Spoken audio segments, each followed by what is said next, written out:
चलिए बच्चों, कुछ एग्जाम्पल्स करते हैं। सबसे पहला एग्जाम्पल हमारे पास इस तरह से है कि एक रोप है जिसकी ब्रेकिंग स्ट्रेंथ जो है वो 5 mg/4 है।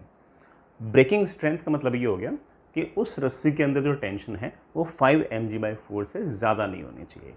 अगर 5 mg/4 से अगर ज़्यादा हुई तो वो रस्सी टूट जाएगी। आई होप बेटा आपको ब्रेकिंग स्ट्रेंथ का आइडिया लग गया होगा। कई जगह बेटा ब्रेकिंग टेंशन भी लिखी रहती है, तो आप वो समझ जाना। ठीक है, अब सिचुएशन ऐसी है कि हमारे पास ये रोप है, ऐसी रोप जिसकी ब्रेकिंग स्ट्रेंथ 5 mg/4 है। ठीक है, यहाँ पर एक बालक है, इस बालक का जो मास है वो m है। ये बालक जो है इसका मास m है। ये बालक जो है इस रस्सी के ऊपर चढ़ना चाहता है। ये मैक्सिमम कितने एक्सेलरेशन से इस रस्सी पर ऊपर की तरफ चढ़े कि रस्सी टूटे नहीं? इसका मैक्सिमम क्या एक्सेलरेशन हो सकता है इस बालक का कि रस्सी टूटे नहीं? एक्सेलरेशन की मैक्सिमम वैल्यू ऊपर की तरफ बालक की क्या होनी चाहिए रस्सी पर चढ़ने की कि रस्सी टूटे नहीं? तो बड़ा सवाल लिखना चाहो लिख सकते हो। Find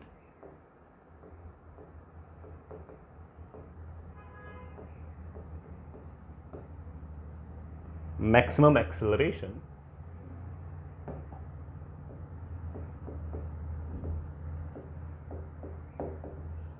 of boy upwards so that string doesn't break. String doesn't break. Obvious बात है बेटा, अगर रस्सी टूट गई फिर तो रस्सी में टेंशन जीरो हो जाएगी, फिर तो बालक नीचे गिर जाएगा। तो आपको मैक्सिमम टेंशन निकालनी है।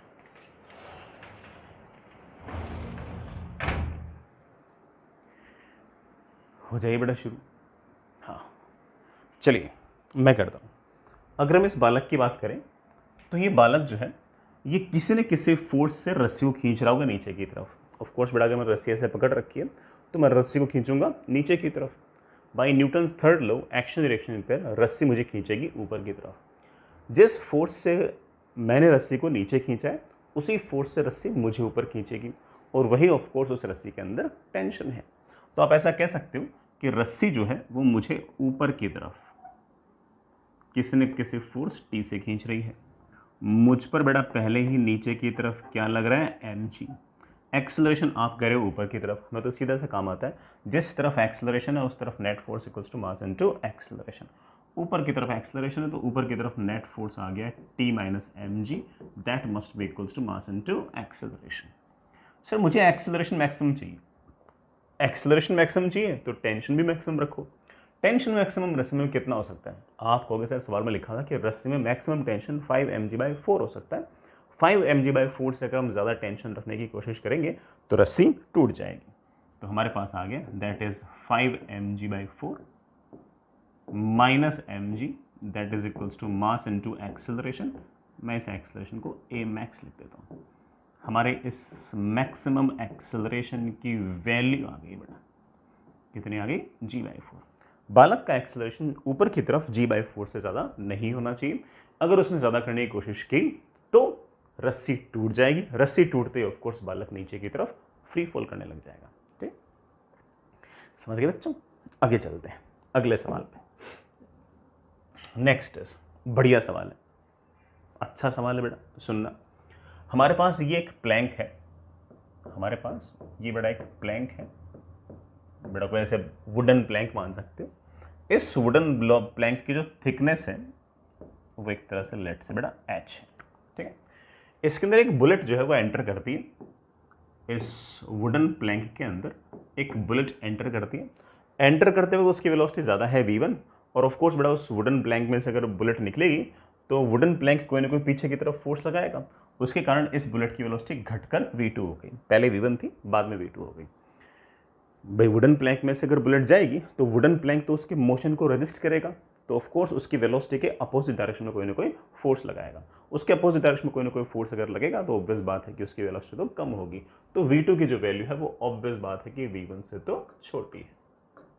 ठीक है, अब सवाल में ही मुझे दे रखा है कि प्लैंक के अंदर से जब ये बुलेट गुजरती है तब प्लैंक एक रेजिस्टिव फोर्स लगाता है और वो रेजिस्टिव फोर्स जो है वो उस बुलेट की जो भी इंस्टेंटेनियस वेलोसिटी है, उस इंस्टेंट पर जो वेलोसिटी है उसके स्क्वायर के डायरेक्टली प्रोपोर्शनल है। मेरे कहने का मतलब ये है कि मान लो कि ये बुलेट, अगर मान लो कि चलते चलते यहाँ आ गई, मान लो बुलेट चलते चलते यहाँ आ गई, तो बुलेट के पास अगर इस इंस्टेंट पर वेलोसिटी सामने की तरफ v है, तो जो भी आपका प्लैंक है वो पीछे की तरफ एक रेजिस्टिव फोर्स लगाएगा और उस रेजिस्टिव फोर्स की वैल्यू होगी k टाइम्स, k बड़ा कोई कांस्टेंट है, k टाइम्स v का स्क्वायर। ऐसा मैं नहीं बोल रहा हूँ, ऐसा सवाल के अंदर लिखा हुआ है, ठीक है, मैं ऐसा नहीं बोल रहा, ऐसा सवाल के अंदर लिखा हुआ है। तो मुझे ये बताना है कि इस पूरे के पूरे प्लैंक को क्रॉस करने में समय कितना लगेगा, कितना टाइम लगेगा इस प्लैंक को क्रॉस करने में। चलो करते हैं, कोशिश करते हैं। सबसे पहली बात, ये जो प्लैंक है इसके अंदर जब बुलेट है तो उस बुलेट पर वेलोसिटी अगर सामने की तरफ है तो सवाल के हिसाब से अगर देखें तो रेजिस्टिव फोर्स पीछे की तरफ है जो वेलोसिटी को घटाएगी। उस रेजिस्टिव फोर्स को हम बड़े आराम से लिख सकते हैं k टाइम्स v स्क्वायर। हालांकि ऐसा मैं नहीं कह रहा था, सवाल में लिखा हुआ था, and it should be equal to of course बड़ा मास इनटू एक्सेलरेशन। तो एक्सेलरेशन की वैल्यू मेरे पास आ गई है k upon m into v square. हालांकि मास मुझे दिया हुआ नहीं है, जरूरत भी नहीं है, k भी कांस्टेंट है, m भी कांस्टेंट, तो of course k by m भी कांस्टेंट। मैंने इसको नए कांस्टेंट से लिख दिया c। तो एक्सेलरेशन मेरे पास आ गया cv स्क्वायर। ये एक्सेलरेशन कांस्टेंट नहीं है बल्कि समय के साथ लगातार चेंज हो रहा है। समय के साथ वेलोसिटी लगातार घटेगी तो ऑफ कोर्स एक्सेलरेशन भी लगातार घटेगा। एक्सेलरेशन की बजाय आप इसे अगर रिटार्डेशन बोलना चाहो तो भी मुझे कोई दिक्कत नहीं है। जब भी एक्सेलरेशन कांस्टेंट नहीं होता था उस केस में बेटा आप लोग जानते हो कि हमें थोड़ा सा बेसिक से सोल्व करना पड़ता था। इस एक्सेलरेशन को या तो मैं लिखता था माइनस dv बाई dt या मैं इसको लिखता था minus v dv by dx। Sir ये माइनस किस बात का? मुझे तो लगता है कि मेरे बच्चों को पता है कि माइनस किस बात का। माइनस इस बात का कि ये जो एक्सेलरेशन है ये वेलोसिटी के बढ़ने की रेट नहीं है, ये वेलोसिटी के घटने की रेट है। आई होप आपको याद भी आ गया होगा, हमने आपको चीजें पढ़ा रखी है। चलो, मुझे एक तरह से ना velocity as a function of position दे रखी है। x की वैल्यू 0 है तो मुझे वेलोसिटी पता है, x की वैल्यू h है तब मुझे वेलोसिटी पता है। तो एक काम करता हूं, पहले इस इक्वेशन को सोल्व करता हूं, शायद कुछ पता लग जाए, शायद कुछ पता चल जाए। मैं करता हूं, बड़ा मेरे पास आ गया एक v से v कैंसिल, माइनस c बड़ा dx को ऊपर ले आऊं इंटू डी एक्स माइनस सी into d x. Oh sorry बेटा, हाँ एक v मैंने काट दिया, that is equals to d v, ये वाला v चला गया नीचे। आई होप बेटा ये स्टेप तुम समझ गए होंगे। मैंने एक v से एक v कैंसिल, एक v को नीचे लिया, dx को ऊपर लिया, माइनस बेटा किधर ही लगा दो, एक ही बात है। इंटीग्रेट इंटीग्रेट, जब x की वैल्यू 0 थी, जब पोजीशन की वैल्यू 0 थी तब वेलोसिटी v1 थी, जब x की वैल्यू h हो गई तब वेलोसिटी चेंज होकर v2 हो गई। मेरे पास आसान सा इंटीग्रेशन है बेटा, dv अपॉन v का इंटीग्रेशन तो ln v आएगा, लिमिट कहाँ से कहाँ तक, v1 से v2 तक, और इतना तो बड़ा हमें हल्की फुल्की मैथमेटिक्स आती है, that is ln v2 upon v1। यहां से मेरे पास एक तरह से c की वैल्यू आ गई है, c की वैल्यू मेरे पास आ गई है। c की वैल्यू बेटा क्या आ गई मेरे पास, ln v2 upon v1 upon h minus sine के साथ। ठीक है, ये कॉन्सेंट कभी काम आ जाए तो मुझे पता लग गया। अच्छा बेटा इतना तो आपको हल्का फुल्का याद होगा कि मैं minus ln v2 upon v1 को ln v1 अपॉन v2 भी लिख सकता हूं। अभी तक हमारे पास c आया है, अच्छी बात है। लेकिन सर हमें सिर्फ c थोड़ी चाहिए, सर हमें तो टाइम चाहिए। बेटा टाइम चाहिए तो अब इस इक्वेशन को सॉल्व करो, इस इक्वेशन को सॉल्व करोगे तब जाके टाइम आएगा। ये इक्वेशन पोजीशन की टर्म में थी, ये इक्वेशन टाइम की टर्म में थी। पोजीशन की टर्म में इक्वेशन लिखने से मुझे फायदा ही हुआ कि मुझे c की वैल्यू पता लग गई, ये मार्क में यूज कर लूंगा। इस इक्वेशन को सॉल्व करूंगा तो ऑफ कोर्स मेरा टाइम आ जाएगा। चलो बच्चों अगले पेज पे करते हैं। क्या इक्वेशन थी बड़ा देखना, क्या इक्वेशन थी? इक्वेशन थी cv square is equals to minus D by D. cv square is equals to minus D V by D T. D T को बड़ा ऊपर ले लो, मेरे पास आ गया माइनस सी इंटू डी टी, माइनस इधर लगा देते हैं, that is equals to minus V की power minus two into D. Integrate integrate. जब टाइम 0 था तो इस इंस्टेंट पर आपकी वेलोसिटी v1 थी, ठीक है। तो जब टाइम 0 था तो वेलोसिटी v1 थी। दूसरे एंड पर पहुंचने पर जब टाइम t हो गया तो बेटा लेट से वहां पर वेलोसिटी हो गई है v2। लेट से क्या पता ही है कि वेलोसिटी v2 है, ठीक है बेटा। c तो कांस्टेंट है, बाहर निकाल लो, dt का इंटीग्रेशन t आएगा, लिमिट लगाऊंगा 0 से t तक तो t माइनस 0। v की पावर -1 का इंटीग्रेशन क्या आएगा बेटा? v की पावर -1 का इंटीग्रेशन मुझे पता है, v की पावर -1 अपॉन -1, वो माइनस और ये माइनस में कैंसिल कर रहा हूँ, तो इसका इंटीग्रेशन आ जाएगा 1/v। लिमिट कहाँ से कहाँ तक? v1 से v2 तक। मेरे पास आ गया c इंटू टी, बड़ा एक बार v2 रखना, तो that is 1/v2 minus 1/v1। Time की मेरे पास वैल्यू बड़ा बड़े इत्मीनान से आ गई है, कितनी आ गई है? v1 minus v2 upon v1 into सी। ये हमारा आंसर है, लेकिन आंसर में से छोड़ नहीं सकते, सवाल में मैं कांस्टेंट दिया थोड़ी है, ये कांस्टेंट हम पहले से निकाल चुके हैं। ये बड़ा कांस्टेंट पहले से निकाल चुके थे, कितना था? ln v1 upon v2 upon h, ठीक है।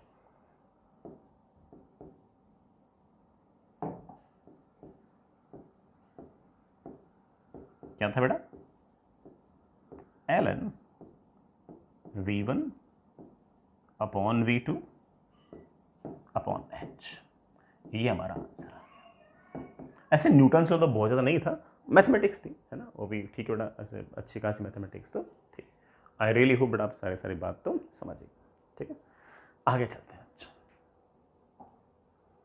नेक्स्ट इज एक सवाल बेटा, ये आपके पास एक बड़ा पुल्ली है, आइडियल पुल्ली है और ये फिक्स है। It is ideal pulley which is fixed. ये एक मासलेस स्ट्रिंग है, ये बड़ा मेरे पास एक मासलेस स्ट्रिंग है, और ये कोई कैबिन है जिसमें बड़ा हमने थोड़ी सी जगह छोड़ रखी है जिसमें से रस्सी पास हो सके, और ये जो कैबिन है, इस कैबिन का मास मेरे पास कैपिटल M है। इस कैबिन का मास मेरे पास कैपिटल M है। रस्सी जो है वो कैबिन के इस हिस्से से चलती हुई इस पुल्ली पर हमने इस तरह से लिपटा रखी है, ऐसे पुल्ली पर हमने ऐसे लपेट रखी है, लपेट रखी है, लपेट रखी है, लपेट रखी है, और इधर आ रखी है। यही रस्सी बड़ा फिर आगे चलते चलते चलते इस बालक के हाथ में है। बालक जो है वो M मास का है और वो रस्सी को खींच रहा है, वो रस्सी को पुल कर रहा है। अगर वो रस्सी को F फोर्स से पुल करेगा तो रस्सी भी उसको F फोर्स से पुल करेगी, और वही ऑफ कोर्स हमारे इस रस्सी के अंदर टेंशन हो जाएगी। तो रस्सी में हर जगह टेंशन सेम है, और वो वही टेंशन है जिस फोर्स से बड़ा उस बालक ने उस रस्सी को पुल किया। हम चाहते हैं कि ये सारा का सारा सिस्टम, मतलब ये प्लैंक, ये जो कैबिन है वो और जो बालक है, ये सारा का सारा सिस्टम ऊपर की तरफ ए एक्सेलरेशन से जाए, ऊपर की तरफ ए एक्सेलरेशन से जाए। तो बताओ कि इस बालक को रस्सी को कितने फोर्स से पुल करना चाहिए? जिस फोर्स से बालक रस्सी को पुल करेगा वही रस्सी की टेंशन है, ठीक है। तो सवाल लिख लें, find the force by which boy should pull the string so that he and cabin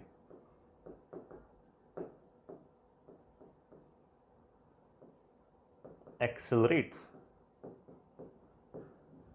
upward by a।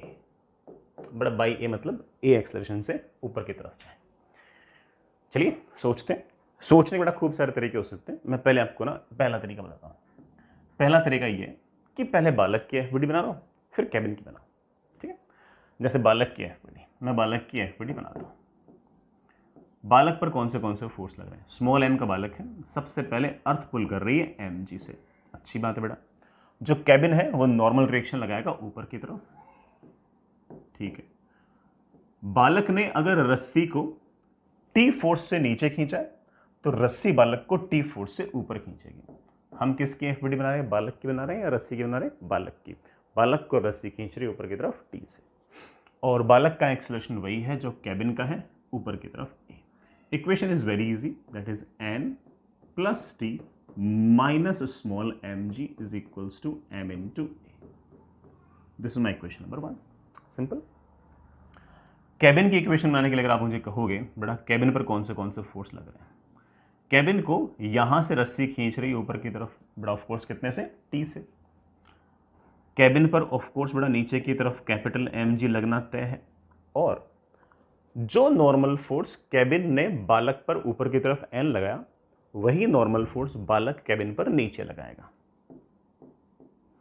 और कैबिन का एक्सेलरेशन है ऊपर की तरफ ए, और हमारे पास इक्वेशन आएगी टी ऊपर की तरफ, एन नीचे की तरफ, कैपिटल एम जी नीचे की तरफ, that is equals to mass into acceleration. ऊपर की तरफ net force is equals to mass into acceleration. मुझे बेटा ये नॉर्मल फोर्स तो चाहिए नहीं, तो दोनों इक्वेशन को जैसे ऐड करूंगा बेटा मेरे ख्याल से मेरी टेंशन की वैल्यू आ जाएगी। दोनों इक्वेशंस को ऐड किया, इक्वेशन 1 को और 2 को मैंने ऐड किया तो एन तो गायब हो गया बेटा, मेरे ख्याल से आ गया है 2t is equals to capital M plus small M into G plus A, और यहां से टेंशन की वैल्यू आ गई capital M plus small M into G plus A upon. ये मेरा आंसर आ गया, बढ़िया आंसर है। इस टी को अगर मैं यहां पुट कर दूंगा तो नॉर्मल फोर्स पे जाएगा।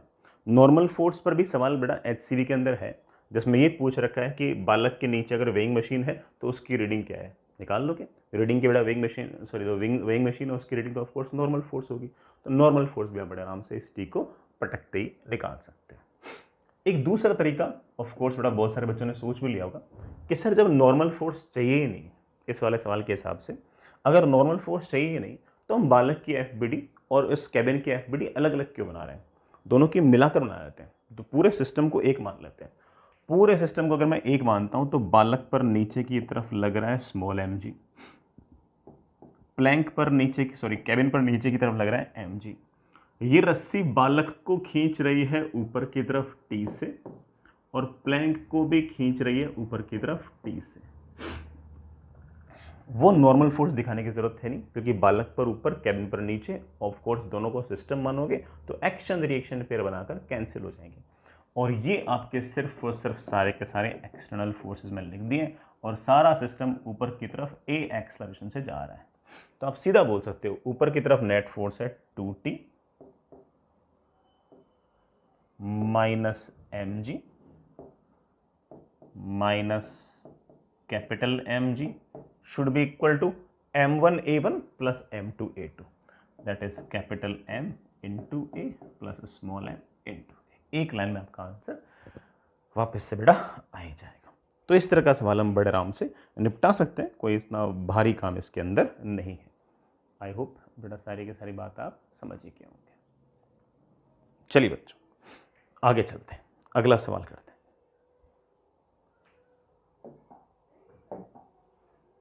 Next,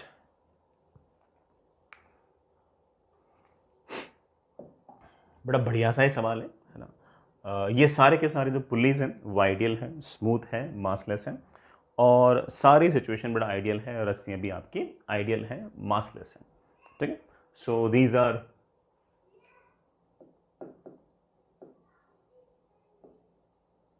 in ideal conditions.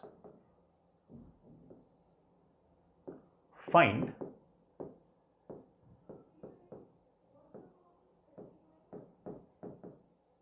accelerations of blocks।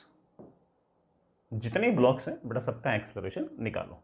अब यार देखो मुझे तो पता नहीं कि बेटा किसका एक्सेलरेशन किस तरफ है, तो कहीं मान लो यार ना, अगर मान लो कि आपने गलत माना होगा तो आपका आंसर उसका नेगेटिव आ जाएगा, ठीक है। तो ऐसे कोई खास चिंता वाली बात ऐसी है नहीं। तो मैं एक काम कर रहा हूँ, मैं ऐसे ही ना इसका एक्सेलरेशन मान रहा हूँ नीचे की तरफ a1, इसका एक्सेलरेशन मान रहा हूँ ऊपर की तरफ a2, और इसका एक्सेलरेशन मान रहा हूँ नीचे की तरफ a3। अगर किसी बच्चे ने इसका एक्सेलरेशन ऊपर की तरफ a3 मान लिया तो घबराने की जरूरत नहीं है। मेरे आंसर में उसके आंसर में सिर्फ और सिर्फ माइनस का अंतर आएगा, बाकी कोई फर्क नहीं पड़ता। आपको जहां कहीं अच्छा लगे वहां मानो, कोई इशू नहीं है। ठीक है बच्चों, अब रस्सी में टेंशन लिखते हैं। चलो मैं कोशिश करता हूँ। मैं यहाँ पर टेंशन टी लिख रहा हूँ बड़ा, यहाँ टेंशन टी, तो यहाँ टेंशन टी, यहाँ टेंशन टी, यहाँ टेंशन टी, यहाँ टेंशन टी। मासलेस पुली है, मैंने आपको याद करा रखा है कि यहाँ टेंशन टी, यहाँ टेंशन टी, तो यहाँ पर टेंशन 2t, यहाँ पर टेंशन 2t, तो बेटा यहाँ पर भी टेंशन 2t। ठीक है, यहाँ टेंशन टी, यहाँ टेंशन टी, यहाँ टेंशन टी, यहाँ टेंशन टी, यहाँ टेंशन टी, फिर वही टेंशन टी बेटा यहाँ पर, यहाँ टेंशन टी, यहाँ टेंशन टी, तो बेटा यहाँ पर ऑफ कोर्स टेंशन 2t। नीचे की तरफ ऑब्वियस बात बेटा 200 न्यूटन, इस पर नीचे की तरफ ऑब्वियस बात है कि 100 न्यूटन, इस पर बेटा नीचे की तरफ कितना 200 न्यूटन। ठीक है बच्चों, इस पुली को अगर देखूं तो बेटा इस पुली पर टी नीचे, तो यहां पर टेंशन क्या होगी 2t, वही टेंशन 2t बेटा यहां पर, वही टेंशन 2t यहां पर, वही टेंशन 2t यहां पर। अब बेटा फिर से 2t ऊपर की तरफ, 2t नीचे की तरफ होनी भी चाहिए क्योंकि बेटा पुली जो मासलेस है। तो हमने लगभग सारे के सारे सिचुएशन बना लिए। न्यूटन्स लॉ लगाना तो बहुत आसान है, बहुत ही आसान है। इस 20 kg ब्लॉक को देखो, एक्सेलरेशन मान रखा है नीचे की तरफ, तो नेट फोर्स नीचे की तरफ कितना 200 minus T1, this is the net force, sorry T1 नहीं बेटा, T मान रखा है, 200 minus T should be equal to mass into acceleration, that is equals to 20 into A1। इसको देख लो, इसका एक्सेलरेशन तुमने ऊपर मान रखा है, मान लो बेटा 2t है ऊपर की तरफ, माइनस कितना बेटा 100 newton, minus 100 should be equal to mass into acceleration. ठीक है, तीसरी इक्वेशन बेटा इसकी देखो, 2t ऊपर और 200 नीचे, लेकिन तुमने एक्सेलरेशन मान रखा है नीचे, तो नेट फोर्स नीचे कितना दिस माइनस दिस, मेरे पास आ गया 200 minus 2t is equals to 20 into A3। ये हमारे पास 3 इक्वेशंस आ गई, लेकिन 3 इक्वेशन से बात बनने वाली है नहीं क्योंकि अननोन 4 हैं, A1, A2, A3 और T। कितने अननोन है 4, तो इक्वेशन में कितनी चाहिए 4। चौथी इक्वेशन कौन सी होगी उसका तुम्हें हल्का फुल्का आइडिया है, ऑब्वियस बात है, इनका मोशन आपस में किसी तरह से रिलेटेड है, और बेटा अगर किसी तरह से रिलेटेड है तो स्ट्रिंग कंस्टेंट वगैरह में लगाना आना चाहिए, स्ट्रिंग कंस्टेंट से हमारा आंसर आना चाहिए। स्ट्रिंग कंस्टेंट यहां पर मैं 2 तरीके से लगाना सिखा रहा हूं, आराम से देखना, कोई जल्दबाजी नहीं है। ठीक, मैं यहां पर स्ट्रिंग कंस्टेंट 2 तरीके से लगाना चाह रहा हूं, सुनना बेटा। इस पुल्ली को देखो बेटा, सबसे पहले इस पुल्ली को दिखा, इस पुल्ली का एक हिस्सा तो बड़ा बंधा हुआ है, ये वाला हिस्सा तो बंधा हुआ है, बंधा हुआ तो इसका एक्सेलरेशन तो 0, इसका एक्सेलरेशन तो 0। लेकिन इस 20 kg ब्लॉक का एक्सेलरेशन नीचे की तरफ A3, इस पुल्ली से ये सॉरी बेटा, इस ब्लॉक से ये वाला पुल्ली बंधा हुआ है, तो जो एक्सेलरेशन ब्लॉक का वही एक्सेलरेशन पुल्ली का, तो इसका एक्सेलरेशन आ गया नीचे की तरफ A3। इसके साथ बड़ा ये जो रस्सी लपटी हुई है, इसके बारे में आप जानते हो कि इसका और इसका एवरेज A3 होता है, तो सीधा लिख दूं कि इस रस्सी का एक्सेलरेशन होगा नीचे की तरफ 2 टाइम्स A3। बढ़िया बेटा, इस रस्सी का एक्सेलरेशन है नीचे की तरफ 2 टाइम्स A3। बढ़िया बात है, बढ़िया बात। कुछ तो पता लगा, कुछ तो पता लगा। आगे चलो, आगे चलो बेटा। इस ब्लॉक का एक्सेलरेशन है A2, तो इस पुल्ली का एक्सेलरेशन A2।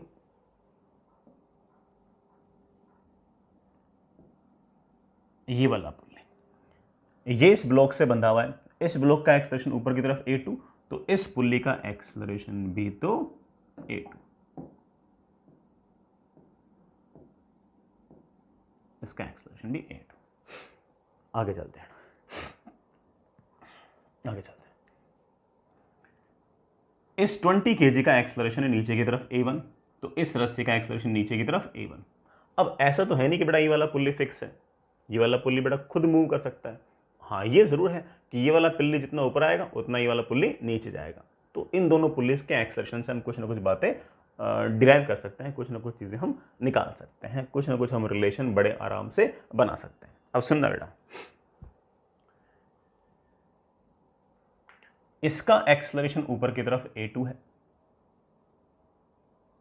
ये जो पुल्ली था इसका एक्सेलरेशन बेटा ऊपर की तरफ a2 है। इस रस्सी का एक्सेलरेशन बेटा हम पहले से निकाल चुके हैं, कितना आया था, इसका एक्सेलरेशन ऊपर की तरफ 2 टाइम्स a3 आया था। अब मैं ऐसा मान लेता हूं कि इस पुल्ली का एक्सेलरेशन ऊपर की तरफ b है, इसका एक्सेलरेशन ऊपर की तरफ b है, तो ये वाला पुल्ली रेस्ट पे, ये वाला पुल्ली रेस्ट पे, तो इसका एक्सेलरेशन नीचे की तरफ b है, नीचे की तरफ b है। अब इस पुल्ली को देखना, इस पुल्ली को अगर देखो तो इसका एक्सेलरेशन तुमने मान रखा है नीचे की तरफ b, इसके लेफ्ट में जो रस्सी बंधी हुई है उसका एक्सेलरेशन वही है जो ब्लॉक का है बेटा, कितना a1। तो जो राइट में जो रस्सी है क्या उसका एक्सेलरेशन निकाल सकते हो? आप बोलोगे हाँ सर निकाल सकता हूँ एवरेज वाले फॉर्मूले से।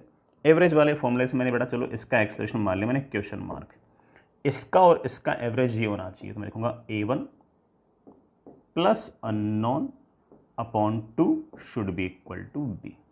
मेरे पास आ गया अननोन की value is 2b minus a, तो इस रस्सी का एक्सेलरेशन आ गया नीचे की तरफ 2b माइनस a।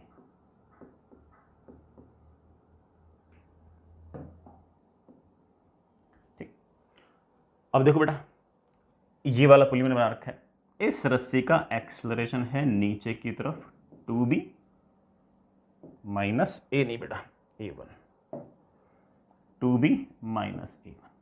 तो इसके राइट वाली रस्सी का एक्सेलरेशन क्या होगा? मैंने इसका एक्सेलरेशन मान लिया ऊपर की तरफ क्वेश्चन मार्क। अब बेटा इसमें एक का एक्सेलरेशन नीचे, इसका ऊपर है, इसका पुल्ली का ऊपर है, तो हमें प्लस माइनस का ध्यान रखना पड़ेगा। इन दोनों का एवरेज a2 होना चाहिए, कर लेंगे क्वेश्चन मार्क प्लस इसका एक्सेलरेशन। बेटा इसका एक्सेलरेशन तो नीचे दिखा रखा है, हम ऊपर की तरफ प्लस ले रहे हैं, तो माइनस के साथ लिखना, माइनस के साथ लिखूंगा तो बेटा मैं इसको a माइनस 2b लिख सकता हूँ। क्या लिख सकता हूँ बेटा? a माइनस 2b, मैंने 2b माइनस a को बेटा क्या लिख दिया, a minus 2b upon 2 should be equal to a2। और यहां से मेरे पास अननोन एक्सेलरेशन की वैल्यू आ गई है 2 times a2 minus a plus 2b। ले बेटा इस रस्सी का एक्सेलरेशन आ गया, किस रस्सी का? इस वाली रस्सी का एक्सेलरेशन आ गया, इस वाली रस्सी का एक्सेलरेशन।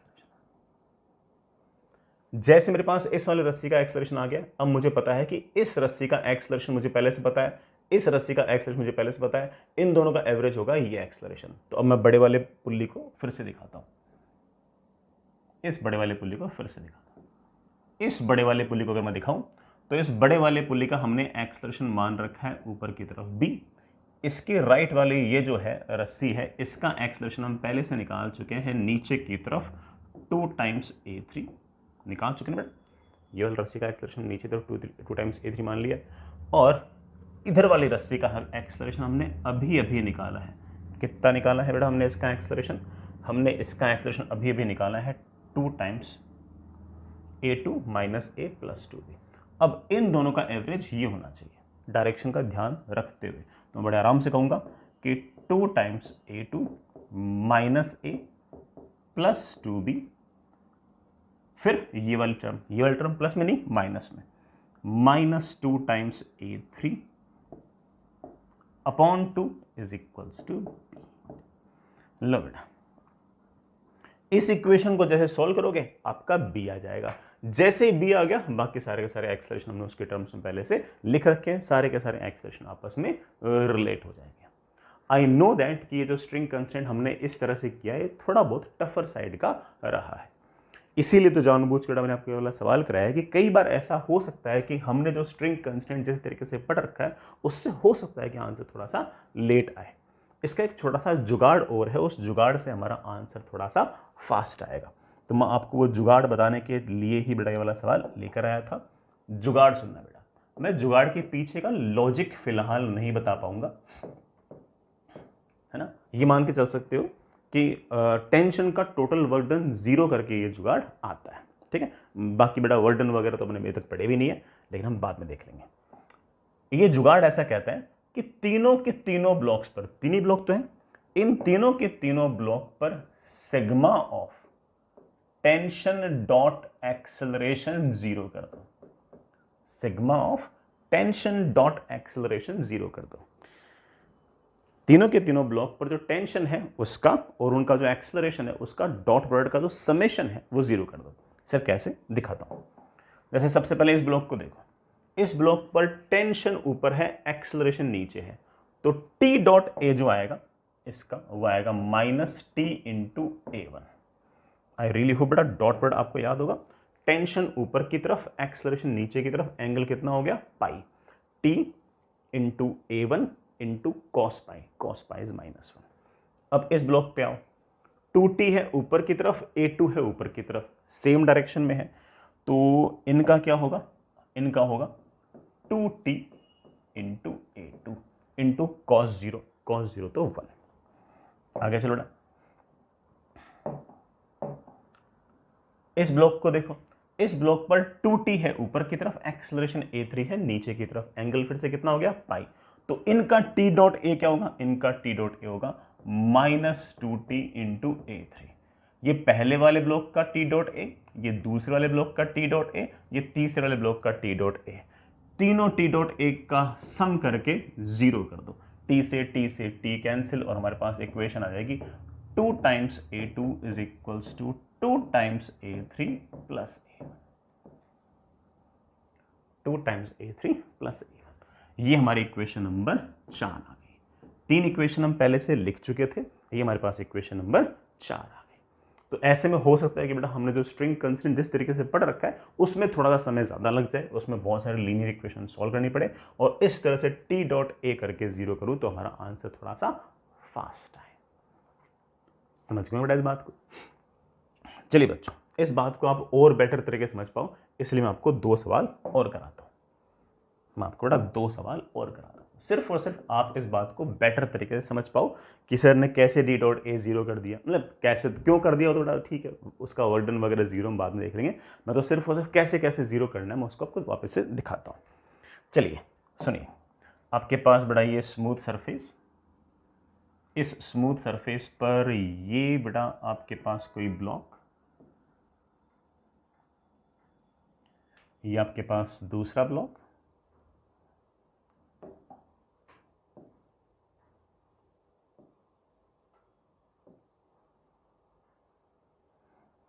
ये बेटा आपके पास दूसरा ब्लॉक,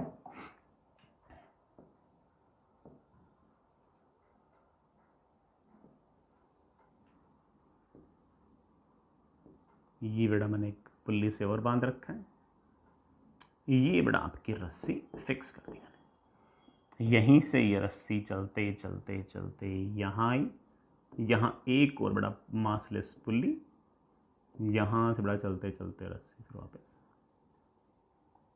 यहीं आ, सारी आइडियल कंडीशंस हैं।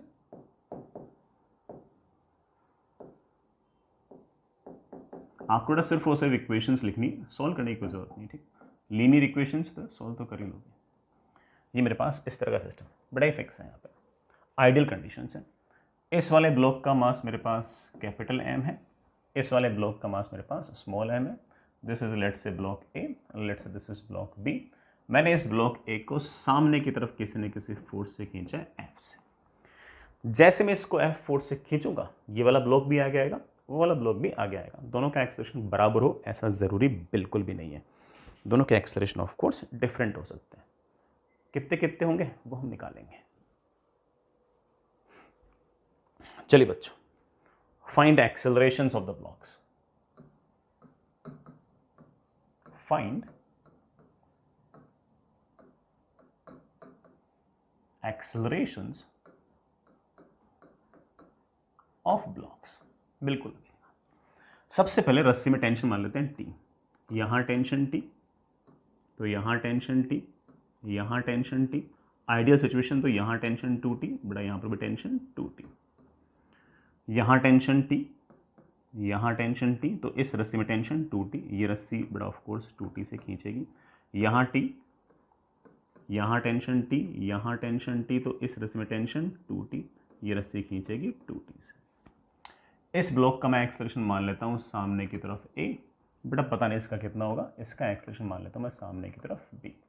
न्यूटन से लगाना कितना आसान सा काम है ना। मेन चीज़ थोड़ा स्ट्रिंग कंस्टेंट है, वो भी आसान सी, इतनी भारी बात नहीं। बट सुनो, ए वाले ब्लॉक की अगर मैं एफबीडी बनाऊँ तो ए वाले ब्लॉक की एफबीडी में कहानी ऐसी है, कैपिटल एम जी नीचे की तरफ, नॉर्मल ऊपर की तरफ, सामने की तरफ एफ।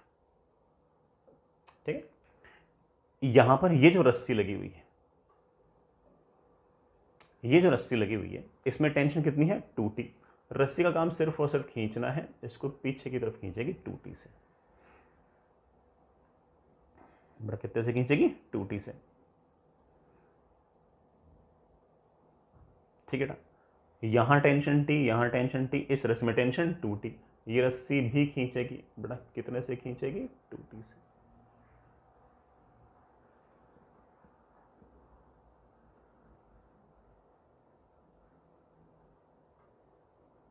ठीक है ना, इसका एक्सलरेशन मैंने मान रखा है सामने की तरफ ए। इक्वेशन बहुत आसान है, F -4T is equals to capital M into a. This is my equation number 1। बड़ा ही मेरे पास इक्वेशन नंबर 1 आ गई। ठीक है, अब दूसरी इक्वेशन, इस बी वाले ब्लॉक को देखो। बी वाले ब्लॉक को अगर मैं देखूं तो बी वाले ब्लॉक के लिए बड़ा बहुत ही आसान सी बात, ये स्मॉल एम जी नीचे की तरफ, नॉर्मल ऊपर की तरफ, यहां पर रस्सी खींच रही है टेंशन T से, ये बड़ा पुल्ली लगा हुई है, ये टेंशन T, ये टेंशन T, तो इस रस्सी में टेंशन 2T, ये रस्सी खींचेगी 2T से, और इसका एक्सलेशन मैंने मान रखा है सामने की तरफ B। सामने की तरफ T और 2T, कितना हो गया 3T। आप बड़े आराम से कह सकते हो कि 3T is equals to mass into acceleration. इसका एक्सेलरेशन बेटा B है। अब A और B बेटा सेम तो है, A, B और T कितने अननोन है 3। सॉल्व करने के लिए कितने क्वेश्चन चाहिए 3, तुमने कितनी बनाई है 2, एक और चाहिए। तीसरी होगी इन दोनों के एक्सेलरेशंस को रिलेट करते हुए। एक्सेलरेशंस को रिलेट करते हुए जो इक्वेशन आएगी बेटा, of course that will be string constraint. अब स्ट्रिंग कंस्ट्रेंट लगाने में मैं तुम्हें दो तरीके से बताता हूँ, एक बेटा वापस अगेन बेसिक से बताता हूँ, और दूसरा मैं आपको ऐसे वो T.A वाले से बताऊंगा। ठीक है, सुनना, इस पुल्ली को देखो, इस पुल्ली को देखो, ये वाला जो पुल्ली है ये ब्लॉक के साथ बंधा हुआ है। ब्लॉक का एक्सेलरेशन है सामने की तरफ A, तो इसका एक्सेलरेशन भी A। इसका नीचे वाला हिस्सा तुमने बांध रखा है, बांध रखा है तो उसका तो एक्सेलरेशन 0। तो ऑब्वियस बात है कि रस्सी के ऊपर वाले हिस्से का एक्सेलरेशन अपने आप बेटा कितना आ गया 2A। भाई इन दोनों का एवरेज A होना चाहिए, तो इस रस्सी का एक्सेलरेशन आ गया 2A। अच्छी बात है बेटा, इस रस्सी का एक्सेलरेशन आ गया 2A, अच्छी बात है। अब देखो, अब इस पुल्ली को देखो,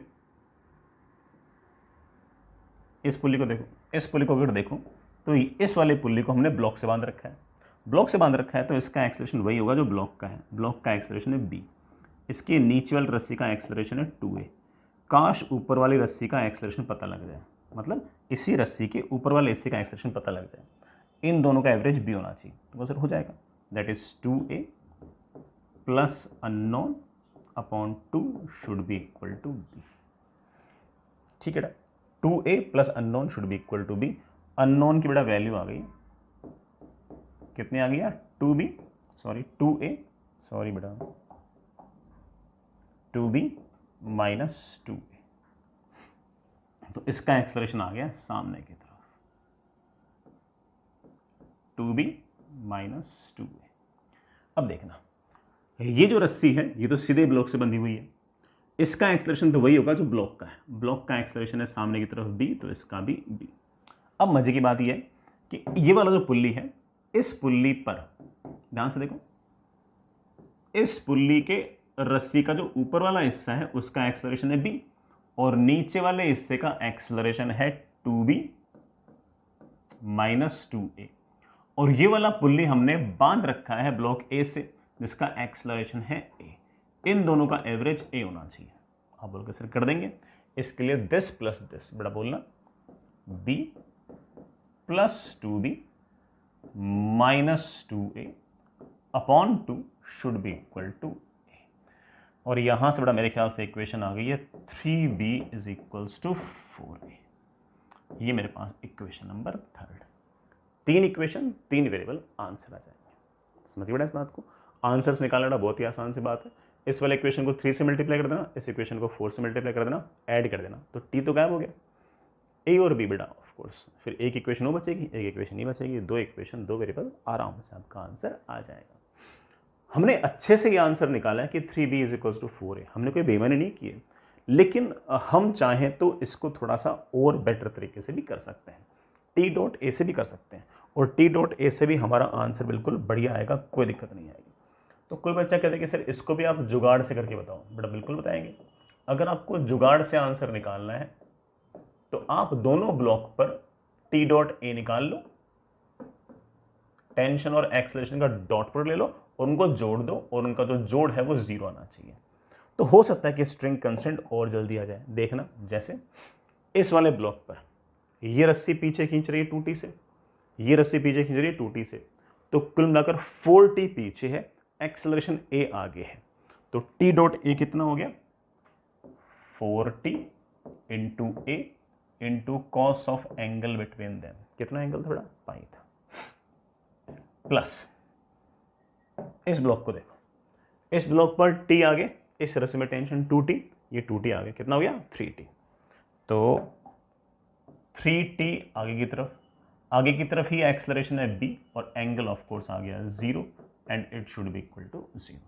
बेटा कोस पाई वाले तो minus 4t into a plus 3t into b should be equal to 0, t से t कैंसिल, और मेरे पास आ गया 4a is equals to 3b। यही बेटा हमारी इक्वेशन नंबर 3 है, जो स्ट्रिंग कंस्टेंट हम पहले से निकाल चुके हैं, वही स्ट्रिंग कंस्टेंट हमने वापस से निकाल लिया है। टी डॉट ए से भी आपका आंसर वही आ जाएगा। कई बार मुझे ऐसा लगता है कि टी डॉट ए से आंसर थोड़ा सा फास्ट आता है। सर हम कैसे सोचेंगे कि है ना कौन सा आंसर फास्ट आ रहा है, कौन सा लेट आ रहा है? बेटा ये जैसे जैसे सवाल करोगे वैसे वैसे आपको आइडिया लग जाएगा कि किससे आंसर थोड़ा सा फास्ट आता है और किस में थोड़ा सा टाइम लगता है। ठीक है बच्चा, ऐसा ही हम एक सवाल और करते हैं, है ना, आप लोग ट्राई करना उसको।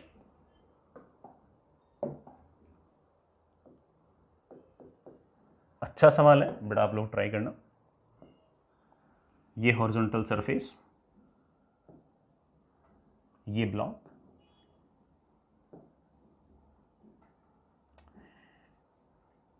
ये एक और ब्लॉक,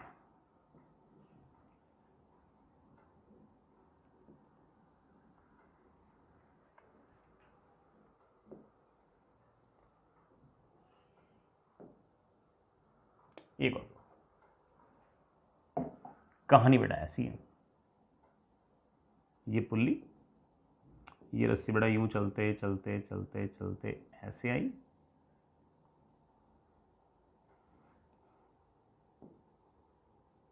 ये एक पुल्ली, ये हमने इस ब्लॉक से बांध रखी है, ये रस्सी बेटा हमें लपेटते लपेटते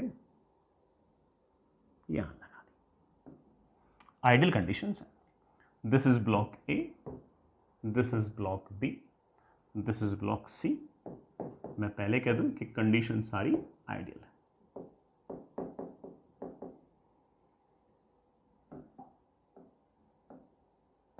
ठीक है, मासेस भी लिख देता हूं, सबके मास बेटा बराबर ले दूं, इसका मास भी m, इसका मास भी m, और इसका मास भी m, और इस ए ब्लॉक को मैं सामने की तरफ किसी न किसी फोर्स F से खींच रहा हूं।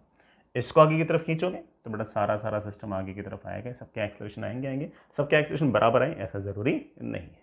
ठीक है, तो इसका एक्सेलरेशन a मान लो, निकालना है, इसका एक्सेलरेशन b मान लो, निकालना है, इसका एक्सेलरेशन बेटा मैं सामने की तरफ c मान लेता हूं, निकालना है।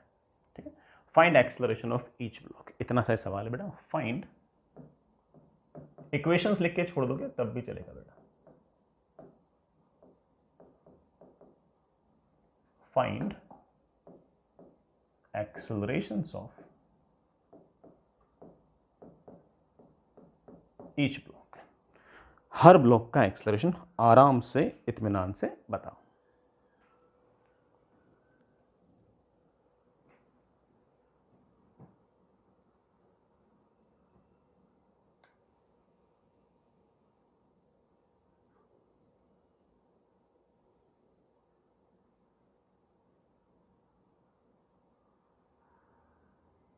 चलिए बेटा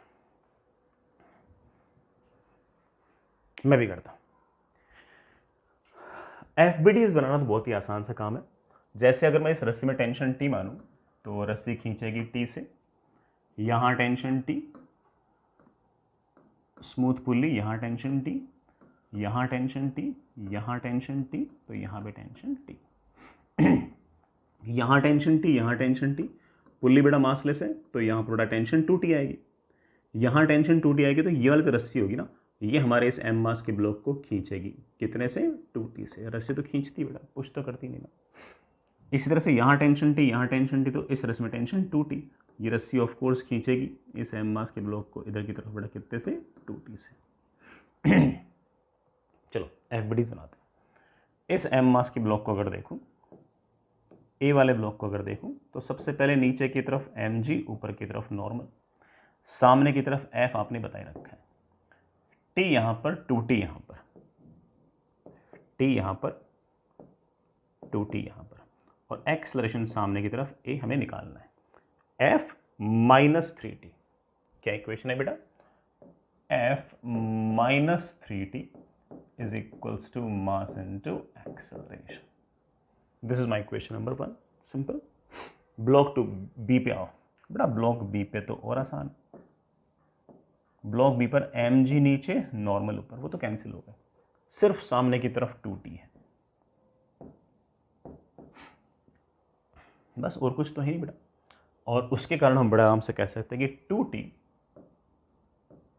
should be equal to mass into acceleration. इसका एक्सेलरेशन बेटा b है। सी वाले ब्लॉक का अगेन और आसान। सी वाले ब्लॉक पर mg नीचे की तरफ, नॉर्मल ऊपर की तरफ, सामने की तरफ सिर्फ और सिर्फ रस्सी खींच रही है टेंशन T से, वही टेंशन T में निकालना है। That tension should be equal to mass into acceleration. This is my question number 3। 3 equation से बड़ा बात बनेगी नहीं है। A, B, C और T कितने अननोन है? 4 अननोन है। इक्वेशन कितनी बना के बैठे हैं? 3, नहीं बन पाएंगे। एक इक्वेशन में और चाहिए। ये अगर 3 इक्वेशन आपके पास न्यूटन्स लॉ की थी, तो अगली इक्वेशन चाहिए मैं स्ट्रिंग कंस्ट्रेंट की। बेसिक से कैसे सोचोगे पहले तो वो दिखाता हूँ। सुनना बेटा, बेसिक से कैसे सोचोगे पहले तो दिखाता हूँ। देखो, इस ब्लॉक का एक्सेलरेशन है सामने की तरफ c, तो इस पुल्ली को देखो, इस पुल्ली को देखो, ये वाला पुल्ली मैंने ब्लॉक ए से बांध रखा है, तो ब्लॉक ए का एक्सेलरेशन है सामने की तरफ a, तो इसका एक्सेलरेशन भी a। इस रस्सी के नीचे वाले पार्ट का एक्सेलरेशन है सामने की तरफ c, तो ऊपर वाले का कितना आएगा? आप बोलोगे सर एवरेज ले लो, this plus this upon 2 should be equal to a, तो unknown plus c upon 2 should be equal to a। Unknown की वैल्यू आ गई है 2a माइनस c। कितने आ गई? 2a minus c। तो रस्सी के इस हिस्से का एक्सेलरेशन आ गया सामने की तरफ 2a माइनस c। अब इस रस्सी के ही ऊपर वाले हिस्से को देखो, ये तो हमने ब्लॉक ए से बांध रखा है, ब्लॉक ए का एक्सेलरेशन सामने की तरफ a, तो इसका एक्सेलरेशन भी सामने की तरफ a।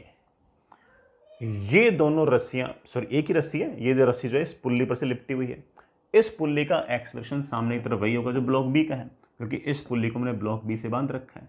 इसका एक्सेलरेशन है सामने की तरफ b। इन दोनों का एवरेज b आना चाहिए, तो वैसे बिल्कुल हो जाएगा 2a minus c plus a upon 2 should be equal to b। और यहां से बड़ा मेरे ख्याल से मेरे पास इक्वेशन आ गई बड़ा, क्या आ गई है? 3a minus c is equals to 2। 3a minus c is equals to 2b। This is my equation number 4। बड़ा ये मेरे पास इक्वेशन नंबर 4 इक्वेशन, 4 वेरिएबल, बड़े आराम से हमारा काम बन जाएगा। देन कोई बच्चा कहते कि सर ये हमारा आंसर जो है ये क्या जुगाड़ से भी आएगा क्या? हाँ बेटा बिल्कुल आएगा, क्यों नहीं आएगा। अगर कोई बच्चा कहते कि सर मैं समेशन ऑफ टी डॉट ए कर रहा हूँ, हर ब्लॉक पे टेंशन लिखूंगा, एक्सेलरेशन लिखूंगा और उन दोनों का डॉट प्रोडक्ट करूंगा और उनको जोड़ दूंगा, तीनों ब्लॉक का जोड़ दूंगा, आंसर उनका सबका सम 0 आना चाहिए। टेंशन भी आगे, सी भी आगे, सीधा लिख दो टी इंटू सी। इस पर देखो बेटा, टी पीछे 2t पीछे, तो 3t पीछे, एक्सेलरेशन ए आगे, तो आप बोल देना कि sir that should be minus 3t into A. इस वाले ब्लॉक को देखो, 2t आगे, एक्सलेशन b भी आगे, 2t भी आगे, b भी आगे, plus 2t into b should be equal to 0। तीनों पर लिख दिया, तीनों का सम शुड बी 0। t से t बड़ा कैंसिल हो गया और हमारे पास बड़ा इक्वेशन आ गई है, बड़ा क्या आ गई है, उधर जाऊंगा तो 3a minus c is equals to 2b। ये मेरे पास इक्वेशन नंबर 4 आ गई। 3 इक्वेशन पहले से बना के बैठा था, चौथी इक्वेशन मेरे पास ये आ गई है।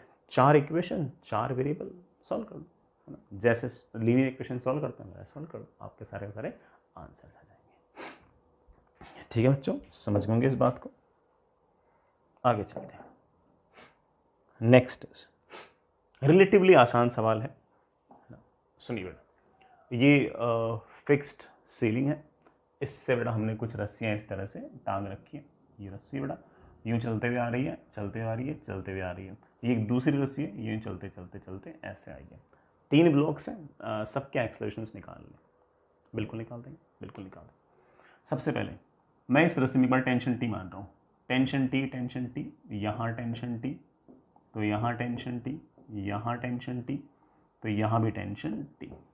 इस पर नीचे की तरफ ऑफ कोर्स 100 न्यूटन लगना तय है। यहाँ टेंशन टी, यहाँ टेंशन टी, तो बेटा यहाँ पर टेंशन 2t। पूरी रस्सी में टेंशन 2t है, तो बेटा यहाँ पर भी टेंशन 2t।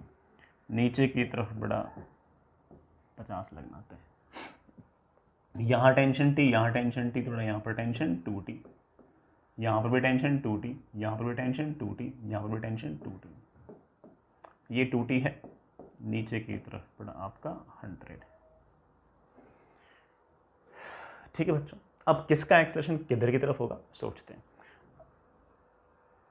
चलिए मैं जैसे ना, मैं ऐसा मानने के लिए ऐसा मान लेता हूं कि इसका एक्सेलरेशन जो है वो है लेट्स से नीचे की तरफ a1, इसका एक्सेलरेशन है ऊपर की तरफ a2 और इसका एक्सेलरेशन लेट्स से नीचे की तरफ है a3। बेटा मुझे पता नहीं कि इनका नीचे है ऊपर, मैंने मान लिया ऐसे। अब मान लिया तो देखते हैं, है ना, मेरे ख्याल से तो आंसर अपने आ जाएंगे। सबसे पहले न्यूटन्स लगाते हैं। इस पर 100 नीचे 2t ऊपर, एक्सेलरेशन दिखा रखा है नीचे, तो नेट फोर्स भी नीचे। कितना? 100 minus 2t is equals to mass into acceleration. This is my equation number 1। इस ब्लॉक को देखो, इस ब्लॉक का एक्सेलरेशन मान रखा है नीचे, तो नेट फोर्स भी नीचे। 100 minus T, 100 minus T is equals to 10 into a1। This is my equation number 2। इस पर देखो बेटा, एक्सेलरेशन मान रखा है ऊपर, तो नेट फोर्स भी ऊपर। ऊपर कितना? 2t minus 50 is equals to 5 into a2। ये 3 इक्वेशन। लेकिन a1, a2, a3 और t अननोन कितने हैं? 4। तो इक्वेशन भी कितनी चाहिए? 4। न्यूटन्स लो तो हमने लगा दिया। Next equation is of course string constraint.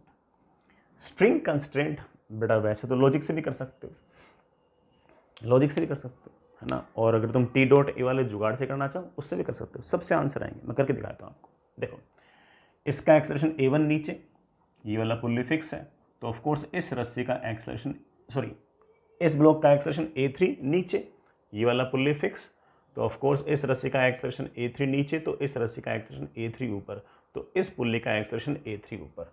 तो मैं कह सकता हूं कि इस पुल्ली का एक्सेलरेशन आएगा ऊपर की तरफ a3। अच्छी बात है बेटा। इसके जो लेफ्ट में जो रस्सी है, ठीक है, वो जुड़ी हुई है इस 10 kg के ब्लॉक से, उसका एक्सेलरेशन है नीचे की तरफ a1, तो मैंने a1 लिख दिया। ठीक है बेटा, आगे चलो। ये रस्सी फिक्स है, फिक्स है, फिक्स है, तो इसका तो 0। ये जा रहा है ऊपर की तरफ a2 से, ये ब्लॉक जुड़ा हुआ है पुल्ली से, तो पुल्ली का एक्सेलरेशन भी ऊपर की तरफ a2, 0, और इसका एवरेज a2 आना चाहिए, तो इस रस्सी का एक्सेलरेशन आ जाएगा ऊपर की तरफ a2, सॉरी 2 टाइम्स a2। वापस से बोलो बेटा, चलो वापस से बोलता हूँ। इस वाले पुल्ली को देखो, इस वाले पुल्ली को अगर देखो तो इसके राइट साइड में जो एक्सेलरेशन है तो 0 है। इस पुल्ली का एक्सेलरेशन वही जो 5 kg ब्लॉक का है, 5 kg ब्लॉक का एक्सेलरेशन है आपका a2, तो इसका एक्सेलरेशन भी a2, तो राइट साइड वाले का एक्सेलरेशन क्या आना चाहिए? इन दोनों का एवरेज a2 आना चाहिए, तो इसका एक्सेलरेशन आ गया 2 टाइम्स a2।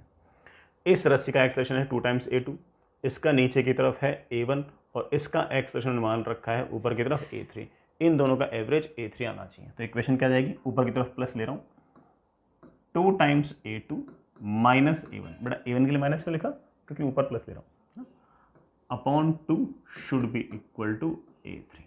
तो मेरे पास तीसरी इक्वेशन आएगी 2 times A2 minus A1 is 2 times A3। This is my equation number 4। 4 equation, 4 variable, हम बड़े आराम से सारा काम निपटा सकते हैं। ये चौथी इक्वेशन हम एक तरीके से और भी निकाल सकते थे जुगाड़ से, कि summation of T dot A should be equal to 0। T dot A का समेशन 0 आना चाहिए। देखो कैसे, इस पर टेंशन ऊपर की तरफ, एक्सलरेशन नीचे की तरफ, तो -2t इंटू A3। इस पर t ऊपर, एक्सलरेशन नीचे, तो -t इंटू A1। इस पर 2t ऊपर, A2 ऊपर, तो +2t into A2 should be equal to 0। t से t बड़ा का कैंसिल हो गया और हमारे पास बड़े आराम से आंसर आ गया है 2 times A3 plus A1 is 2 times A2। ये बड़ा इक्वेशंस तो सेम ही है, इक्वेशंस तो आपकी बड़ा सेम है। आई होप बेटा सारी कहानी आप समझ ही गए। 4 इक्वेशन है, 4 वेरिएबल हैं। इक्वेशंस में अगर A1, A2, A3 को एलिमिनेट करते रहोगे तो आपके बड़े आराम से सारे टर्म्स आराम से निकलती जाएंगी। इक्वेशंस तो आई रियली होप आप लोग सॉल्व कर ही सकते हो, 4 इक्वेशंस एंड 4 वेरिएबल्स, ठीक है। बट अगर इक्वेशन 4 इक्वेशन 4 वेरिएबल सॉल्व आपसे नहीं हो पाती है तो बेटा उस बात को सीखो। हालांकि आप लोगों ने बेटा मेरे ख्याल से 9th-10th के अंदर सीख रहे होंगे कैसे हम इक्वेशंस को सॉल्व करते हैं, ठीक है। आगे चलते हैं। नेक्स्ट इज, एक सवाल और करते हैं। हमारे पास इस तरह की कंडीशन है कि ये वाला जो नीचे वाले सरफेस है ये टोटली स्मूथ है, ये एक वेज है, ये भी स्मूथ है, इसके ऊपर एक ब्लॉक पड़ा है, वो रस्सी से यूं चलते चलते चलते चलते ऐसे बांध रखे हैं। नीचे वाला जो आपका वेज है उसका मास 4m है और उसको मैंने A बोल रखा है, और उसके ऊपर जो ब्लॉक, छोटा ब्लॉक पड़ा है, उसका मास स्मॉल m है और उसे मैंने B बोल रखा है। मुझे एक्सेलरेशन निकालना है कि इस कैपिटल A का एक्सेलरेशन कितना आएगा, ये बताओ। इस तरह के सवाल हमने बेटा पहले भी कर रखे हैं, एक और कर लेते हैं। Find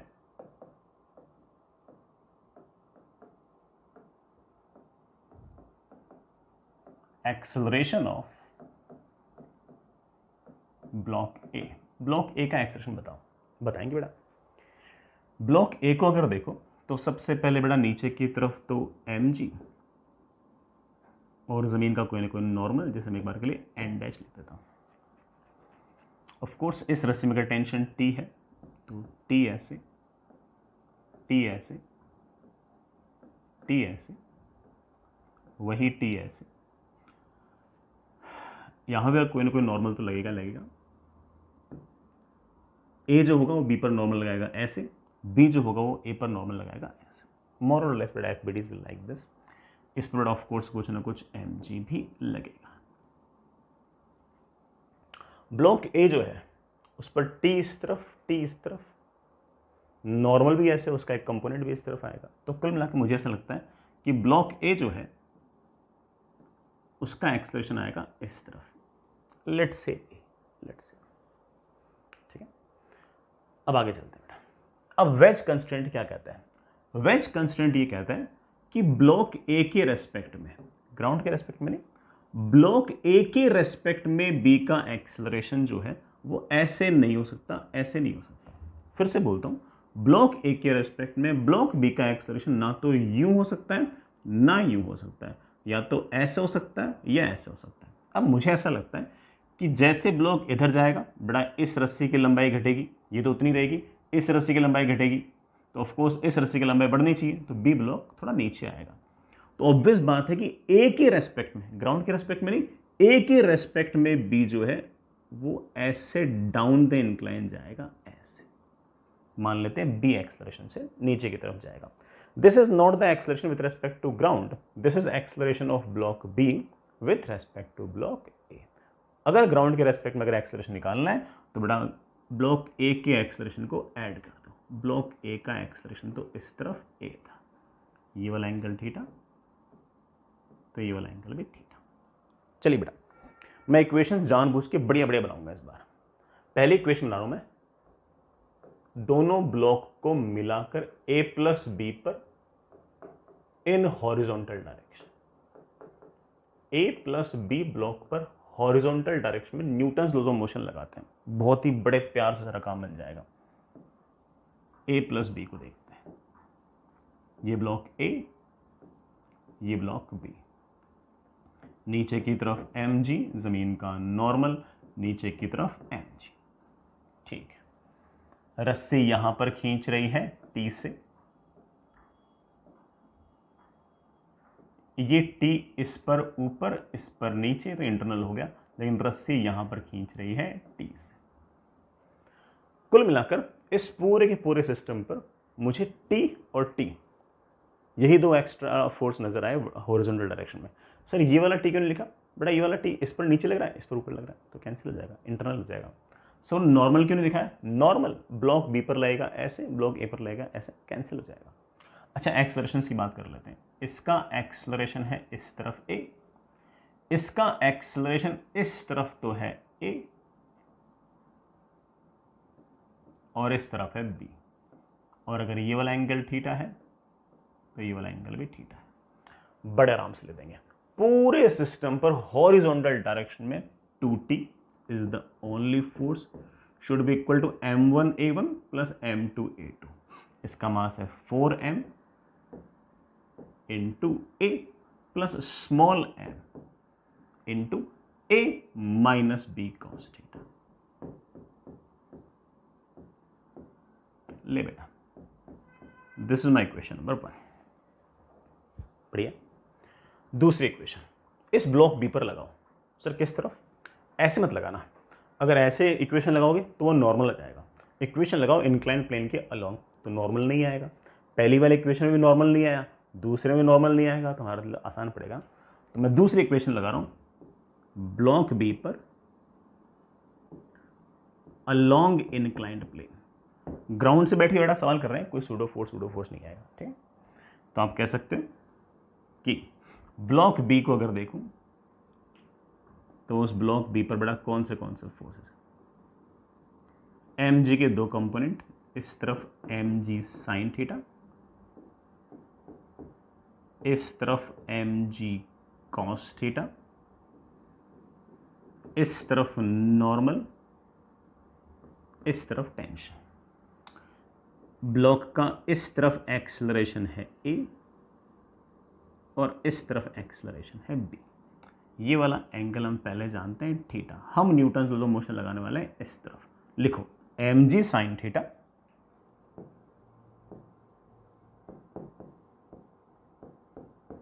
minus tension should be equal to मास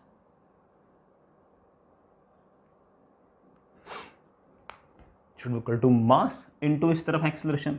इस तरफ एक्सेलरेशन बी नहीं है बेटा, बी इस तरफ है, ए कॉस्टा इस तरफ है, तो इस तरफ नेट फोर्स आ गया बी, सॉरी एक्सेलरेशन आ गया B minus A cos theta. This is my equation number 2। तीसरी इक्वेशन ऑफ कोर्स ए और बी को रिलेट करने वाली, दोनों के एक्सेलरेशन को रिलेट करने वाली स्ट्रिंग कांस्टेंट की इक्वेशन, क्योंकि जैसे से ये वाला ब्लॉक इधर आएगा बड़ा वैसे वैसे ये वाला ब्लॉक नीचे जाएगा। तो आप ऐसा कह सकते हो कि ये वाली लेंथ मेरे पास है L1, ये L2, ये L3, ये L4। स्ट्रिंग कंस्ट्रेंट क्या कहता है कि L1 plus L2 plus L3 plus L4 should be equal to constant. L1 double dash, L2 double dash, L3 double dash, L4 double dash should be equal to 0। ये वाला pulley fix है, ये वाला point इधर की तरफ आ रहा है ए से, तो उसके कारण L1 घटेगा, तो माइनस ए प्लस L2 तो उतना ही रहेगा। L2 बेटा इन दोनों पुल्लीज के बीच की दूरी है, वो तो उतनी रहेगी, तो 0 ले देता हूँ।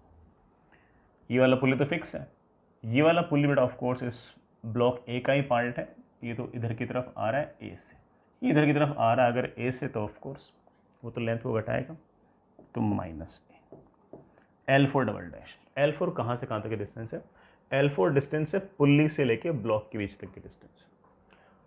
पुल्ली के पास एक्सलरेशन है इस तरफ ए और ब्लॉक के पास भी एक्सलरेशन है इस तरफ ए। ये दोनों ए तो सेम ही हो गए, और अगर ये दोनों ए अगर सेम हो गए तो ऑब्वियस बात है कि इनके कारण तो ना तो लेंथ बढ़ेगी ना लेंथ घटेगी। ठीक, ये ए का तो कोई रोल ही नहीं है। हाँ, बी के कारण लग रहा है कि बेटा लेंथ बढ़ेगी, तो plus B and should be equal to 0। इससे मेरे पास आ गया b इज इक्वल्स टू 2। ये मेरे पास इक्वेशन नंबर 3 आ गई। बड़े आराम से काम बन जाएगा। चलो मैं एक काम करता हूँ, मैं इक्वेशन सॉल्व कर देता हूँ। बड़ा बहुत देर से मैं ऐसे बोल रहा हूँ कि बेटा 3 इक्वेशन 3 वेरिएबल, 4 इक्वेशन 4 वेरिएबल, मैं एक बार सॉल्व भी कर देता हूँ, कोई एक इक्वेशन तो सॉल्व करो। चलो एक काम करते हैं, इस b is equals to 2a को यहाँ पर रखते हैं। मुझे एक नया पेज चाहिए होगा। हाँ बेटा, क्या लिखा है? 2t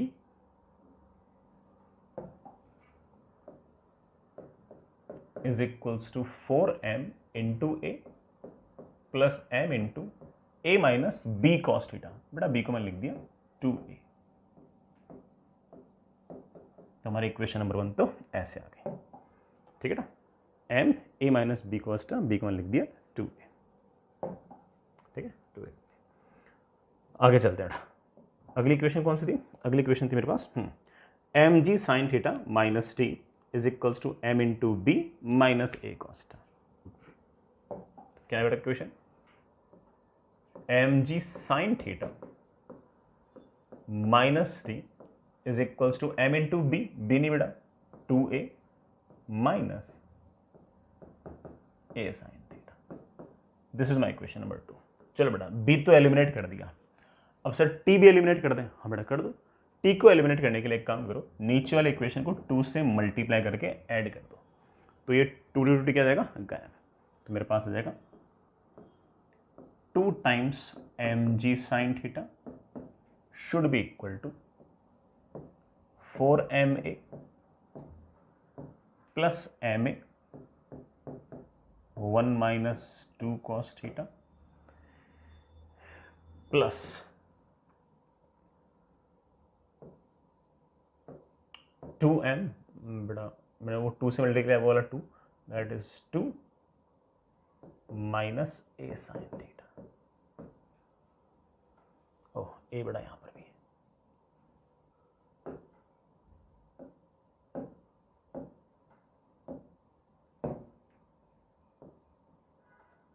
to A minus A sine theta. M से एम गया, और बेटा मेरे पास आ गया that is 2g sine theta. ये तो बड़ा कॉमन ले लो, मेरे पास आ गया 4 plus 1 minus 2 cos theta plus 4 minus 2 sine theta. यहां से मेरे पास एक ही वैल्यू आ गई 2g साइन थीटा अपॉन बड़ा 4 4 4 8 और एक 9 minus 2 cos theta minus 2 sine theta. बड़ा एक बार कैलकुलेशन जरूर चेक कर लेना, ठीक है? मेरे ख्याल से तो ये आंसर है।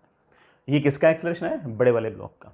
अगर हमसे किसी ने अगर छोटे वाले ब्लॉक का एक्सेलरेशन पूछ लिया तो थोड़ा और टफ हो जाएगा बेटा। उस छोटे वाले ब्लॉक का तो एक्सेलरेशन इस तरफ a है और इस तरफ 2a है, तो वो तो हमें फिर ढंग से लिखना पड़ेगा। हम तो सिर्फ और सिर्फ किसका लिखा है? ब्लॉक a का लिखा है। ब्लॉक b का अगर लिखना होगा तो a इस तरफ 2a इस तरफ, तो उन दोनों का वेक्टर समेशन आएगा। ठीक, नॉट दैट टफ। ऐसा करना चाहे तो अपन कर ही सकते हैं। मेन चीज़ तो बड़ा हमारा सिर्फ और सिर्फ ये किस तरह से Newton's law of motion use करना है, मेन काम तुम्हारे पास वो था। ठीक है बच्चों, समझ गए इस बात को? आगे चलते हैं।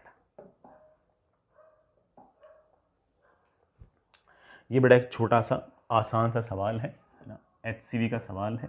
सुनिएगा, HCV में थोड़ी सी लैंग्वेज थोड़ी डिफरेंट हो सकती है। हमारे पास ये कोई वाटर है और वाटर के अंदर कोई बॉक्स है। ठीक, बॉक्स के अंदर बड़ा थोड़ा एयर टाइट बॉक्स है। मतलब इसमें कोई रखी हुई चीज़ बेटा बाहर नहीं आ सकती, पानी अंदर नहीं आ सकता, ऐसा बॉक्स है। बॉक्स के अंदर m मास की मिट्टी है। बॉक्स तो मासलेस है, जो भी मास है वो सिर्फ और सिर्फ इस सैंड के पास ही है। ठीक है, तो बॉक्स को हमने इस तरह से पानी के अंदर डुबो दिया। बॉक्स के अंदर थोड़ी तो मिट्टी भरी हुई थी, बाकी जगह खाली पड़ी थी, और ये जो बॉक्स है ये नीचे की तरफ जा रहा है एक्सेलरेशन a से। तो हम चाहते हैं कि ये नीचे की तरफ एक्सेलरेशन a से न जाए, बल्कि ऊपर की तरफ एक्सेलरेशन a से जाए। तो इसके लिए मुझे इसमें से कितनी मिट्टी बाहर निकालनी पड़ेगी। इसमें शुरुआत में जो मिट्टी है बड़ा, उसका मास है कैपिटल M, बड़ा एक कैपिटल M लिखना। ठीक है, शुरुआत में इसके पास जो मिट्टी है वो कैपिटल M है। मेरा सवाल ये है कि इसमें से कितनी मिट्टी बाहर निकालूं कि ये जो बॉक्स पानी के अंदर नीचे की तरफ एक्सेलरेशन a से जा रहा है, ये नीचे की तरफ जाने के बजाय ये ऊपर की तरफ आने लग जाए। तो चलो मैं सवाल को ढंग से लिखा देता हूं। Initially, box is descending in water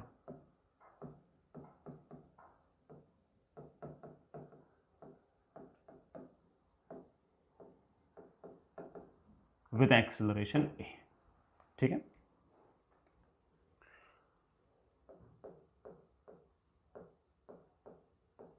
how much mass of sand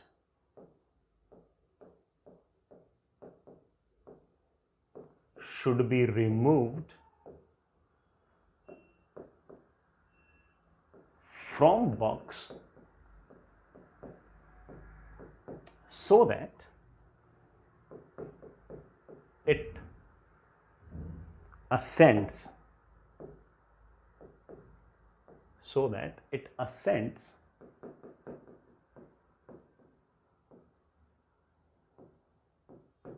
with acceleration a। पहले एक्सेलरेशन a से बड़ा नीचे जा रहा था, कितना मास निकाल दूं कि ये नीचे की तरफ आने लग जाए एक्सेलरेशन a से। ठीक है, बहुत ही ऐसे आसान से सवाल। चलो बेटा, शुरुआत में क्या किया कि मैं जानता हूं बेटा इसमें कौन सा फोर्स है। नीचे की तरफ है कैपिटल M जी, पानी के अंदर डूबा हुआ है, तो पानी जो है वो इस पर ऊपर की तरफ एक बॉयंसी फोर्स लगाता है। सर बॉयंसी फोर्स तुम्हें लिखना नहीं आता, ना आए कोई फर्क नहीं पड़ता। ऐसा नहीं कि बॉयंसी फोर्स के कॉन्सेप्ट पे सवाल है, तुम तो सिर्फ वो सिर्फ लिख दो कि हाँ सर ऊपर की तरफ कोई ना कोई बॉयंसी फोर्स है, जिसे मैं FB लिख देता हूँ। ठीक है, अब नीचे की तरफ कैपिटल MG है, ऊपर की तरफ बॉयंसी फोर्स है। हम बड़े आराम से कह सकते हैं कि नीचे की तरफ नेट फोर्स आ गया capital MG minus buoyancy, and it should be equal to इसका मास इनटू एक्सेलरेशन। अब मैं ये चाहता हूं कि ये जो बॉक्स है ये नीचे की बजाय ये ऊपर की तरफ जाने लग जाए एक्सेलरेशन a से। तो मुझे ऊपर की तरफ जो फोर्स है उसे बढ़ाना चाहिए। अब ऊपर की तरफ फोर्स कैसे बढ़ सकता है, बॉयंसी फोर्स तो उतना ही लगेगा, नीचे वाला फोर्स घटा दूं। नीचे वाला फोर्स कैसे घट सकता है, जब वेट घट जाए। वेट कैसे घटेगा, जब इसमें से कुछ मिट्टी बाहर फेंक दूं।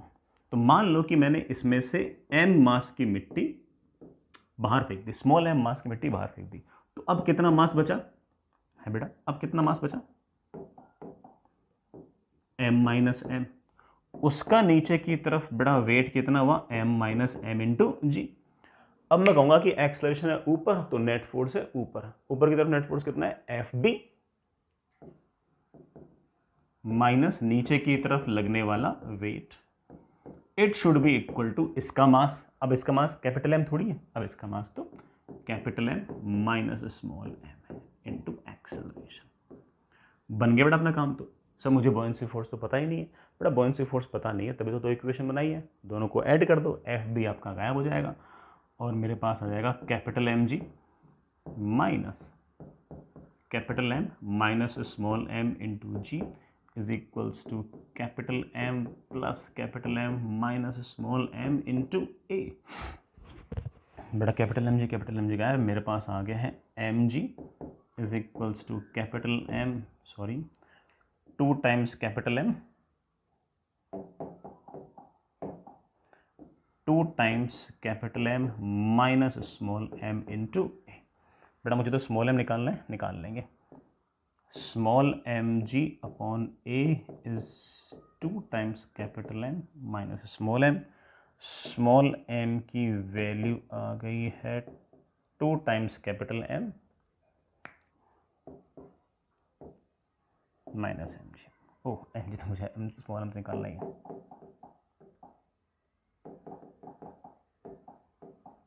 हाँ बेटा, स्मॉल m इधर आया तो 1 plus g upon a is 2 times capital M, और स्मॉल m की बेटा मेरे पास वैल्यू आ गई है 2 टाइम्स कैपिटल M।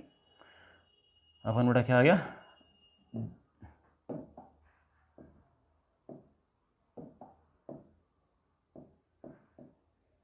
जी प्लस ए।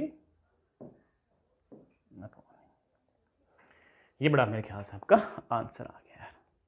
स्मॉल m की वैल्यू है 2 टाइम्स कैपिटल M इंटू ए अपॉन जी प्लस। इतना मास बेटा बाहर निकाल दो तो आपका सारा का सारा काम बन जाएगा। ठीक है बच्चों, समझ होंगे इस बात को। चलिए आगे चलते हैं। नेक्स्ट इज, ये बेटा थोड़ा सा बढ़िया सा सवाल है ना, सुनिएगा। अच्छा सवाल है, दिमाग का सवाल है, अगेन HCV का सवाल है ना। अच्छा सवाल, बहुत सारे बच्चों से थोड़ा नहीं बनता। इस तरह का अरेंजमेंट है, डायग्राम थोड़ा सा ऐसे बना दिया। आइडियल कंडीशंस है, सारी की सारी जो रस्सियां हैं बड़ा वो मासलेस हैं, हल्की है, पुल्ली भी आपकी बड़ा हल्की है, स्मूथ है। ठीक है, ये इस पुल्ली से 4m मास का ब्लॉक लगा रखा है, ये m मास का ब्लॉक बड़ा ज़मीन से टच है, और हमने इस सारे के सारे सिस्टम को यहाँ से रिलीज कर दिया। हमने सारे सिस्टम को रिलीज कर दिया। 4m मास का ब्लॉक नीचे आएगा, m मास का ब्लॉक ऊपर आएगा। सवाल ये है, फाइंड मैक्सिमम हाइट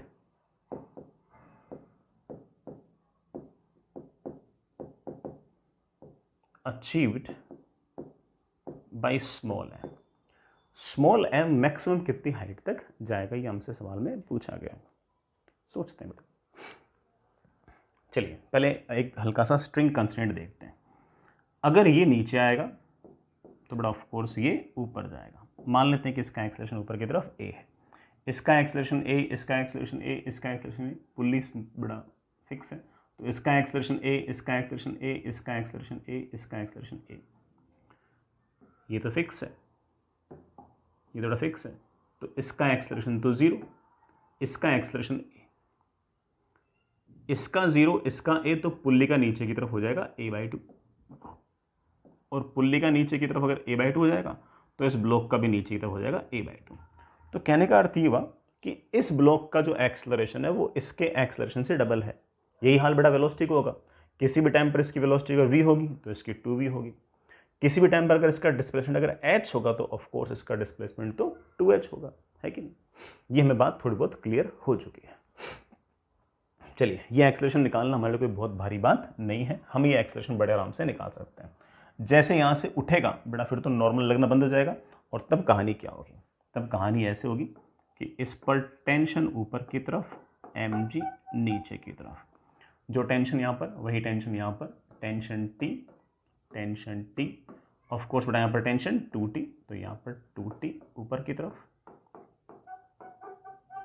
4mg नीचे की तरफ। ये एक्सेलरेशन निकालना हमारे लिए बाएं हाथ का खेल है। देखना बेटा, T ऊपर की तरफ, mg नीचे की तरफ। सर नॉर्मल क्यों दिखा है बेटा, तो उठ जाएगा ना, उठते तो नॉर्मल 0। T ऊपर mg नीचे, T minus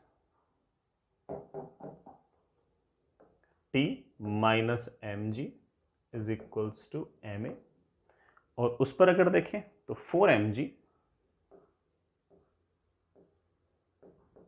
minus 2t, 4mg minus 2t should be equal to 4m into a/2।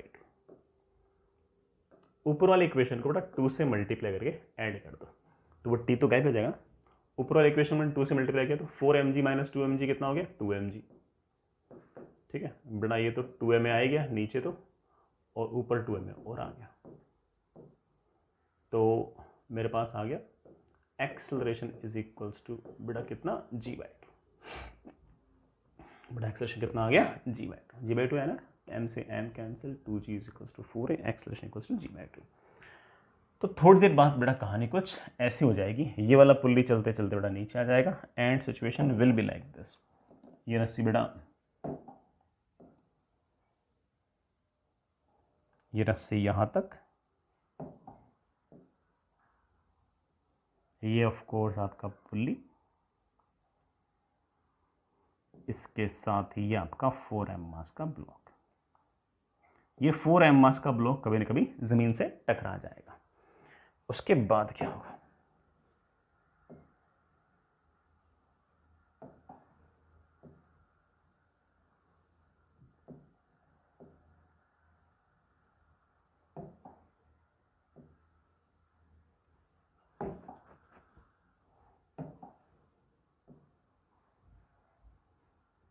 उस टाइम तक आपका m मास का जो ब्लॉक है वो काफी ऊपर आ चुका है। m मास का जो ब्लॉक है वो बड़ा अपनी नीचे वाली पोजीशन से 2h हाइट ऊपर आ चुका है। अगर ये h नीचे आएगा तो बड़ा कितना ऊपर जाएगा, 2h, बड़ा कितना जाएगा, 2h। और ऑफ कोर्स इसके पास इस टाइम पर कोई ना कोई वेलोसिटी भी आ जाएगी। सर क्या मैक्सिमम हाइट 2h ही क्या? नहीं बेटा, मैक्सिमम हाइट 2h क्यों होगी, 2h से ज़्यादा होगी, क्योंकि इसके पास वेलोसिटी है ना अभी तो ये और ऊपर जाएगा। भले ही ये नीचे नहीं आ सकता क्योंकि ये तो ज़मीन से टकरा गया, लेकिन ये तो भी और ऊपर जा सकता है। देखना, तो 2h तो ये आ चुका है। क्या मैं v निकाल सकता हूँ? बिल्कुल। ये v निकालने के लिए इक्वेशन लगा दो, v² इज इक्वल्स टू बेटा initial velocity 0 plus 2 times acceleration, acceleration है g/2 into displacement, displacement is 2h। 2 से 2 कैंसिल, बड़ा v की वैल्यू आ गई है √2gh। इस टाइम पर इसके पास वेलोसिटी, अभी तक तो रस्सी टाइट थी क्योंकि जैसे जैसे ब्लॉक ऊपर जा रहा था वैसे वैसे वाला ब्लॉक नीचे आ रहा था, तो जैसे जैसे बड़ा ये वाली लेंथ घट रही थी वैसे वैसे लेंथ बढ़ रही थी। लेकिन जैसे ये वाला ब्लॉक एक बार जमीन से टच हो गया, अब क्या होगा कि ये वाला जो ब्लॉक है तो काफी ऊपर आ गया। अब ये वाला ब्लॉक तो नीचे जा नहीं सकता, जैसे नीचे नहीं जाएगा वैसे ही बड़ा क्या हो जाएगा कि अब आपकी रस्सी स्लैक हो जाएगी। और जैसे आपके पास रस्सी स्लैक हो गई, हर जगह आपके रस्सी में टेंशन की वैल्यू 0 आ जाएगी। और जैसे टेंशन की वैल्यू 0 आ जाएगी, इस m मास के ब्लॉक पर सिर्फ और सिर्फ एक ही फोर्स लगेगा नीचे की तरफ mg, ऊपर की तरफ टेंशन तो है ही नहीं। और अगर एक्सेलरेशन ऊपर की तरफ नहीं, सॉरी टेंशन ऊपर की तरफ नहीं है, तो सिर्फ और सिर्फ नीचे की तरफ इकलौता फोर्स mg, सिर्फ और सिर्फ एक्सेलरेशन नीचे की तरफ g, और सिर्फ और सिर्फ अगर एक्सेलरेशन नीचे की तरफ g तो थोड़ी सी एक्स्ट्रा हाइट और ऊपर जाएगा, जो मेरे बच्चे याद करके बैठे हैं, that is v²/2g, that is v²/2g। तो आप कहोगे सर ग्राउंड से मैक्सिमम हाइट जो गया है that is of course 2h plus v²/2g, that is 2h plus v²/2g। बेटा v² की वैल्यू रखी तो h और आ गया, बेटा 2h plus h comes out to be 3h। तो मैक्सिमम हाइट जो जाएगा that will be 3h, maximum height ground से जो जाएगा दैट विल बी 3h। ठीक है बच्चों, समझ गए इस बात को? इतना टफ भी नहीं था, तो अच्छा था। मोस्टली बच्चे इसमें क्या करते हैं, 2h करके छोड़ देते हैं। बेटा 2h नहीं, 2h के ऊपर और जाएगा, लेकिन जैसे ही ऊपर जाएगा वो नीचे आ नहीं सकता, तो रस्सियाँ आपकी स्लैक हो जाएंगी, ढीली पड़ जाएंगी। जैसे रस्सियाँ ढीली पड़ गई बेटा वैसे ही टेंशन रस्सियों में हो गई 0, सिर्फ और सिर्फ mg लग रहा है, एक्सेलरेशन नीचे की तरफ सिर्फ और सिर्फ g बचा और कुछ नहीं हुआ। ठीक है बेटा, आई होप तुम सारी की सारी बात तो समझ गए। चलिए आगे चलते हैं।